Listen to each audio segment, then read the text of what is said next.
As I think about the last kind of 12 months, which have gone past so quickly, it's also a really great time to think about what we were thinking as we stood here kind of this time last year. And some of those same themes have still been very prevalent and come to the fruition as we've gone into 24.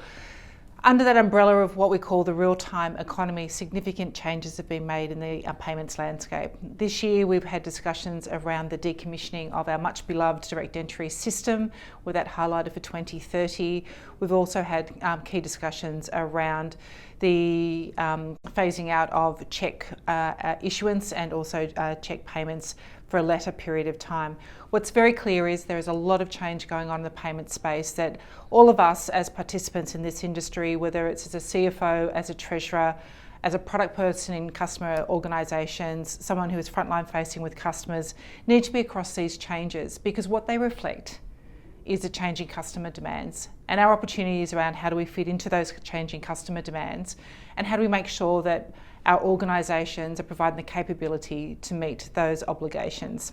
So as I look into 25, there's a couple of things I think about. Number one is this convergence for real time, and what we're seeing very clearly in the consumer space about provision of services, expectations around payments being done in real time. Now that doesn't mean everything needs to be done in real time, but what it needs is our infrastructure needs to be real time ready. So how do we start to think, particularly in the wholesale or the corporate space,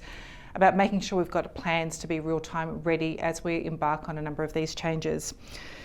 Number two is productivity. It's been a year of huge flux and change, culminating in the recent election in the US, which means there's going to be more flux and change as we go into 25. What we do know, though, that inflation still remains an issue for all organisations, and therefore the need for productivity remains very high. As we embark on a number of these changes we're talking about as part of the real-time economy, they generally do allow opportunities for genuine productivity improvements in our organisations, and really about how do we start to embrace those as we look at some legacy services that have had a high cost end-to-end, and thinking about some of the newer services that really do derive benefits, such as zero reconciliation.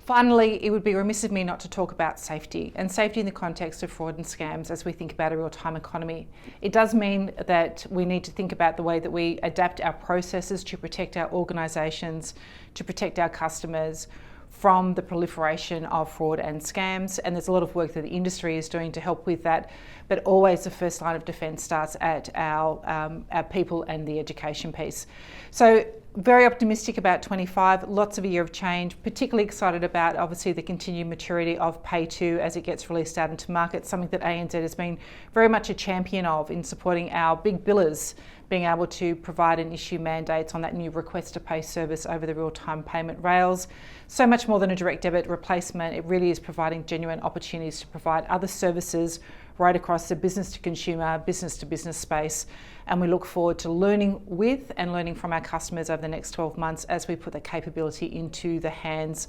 of our customers.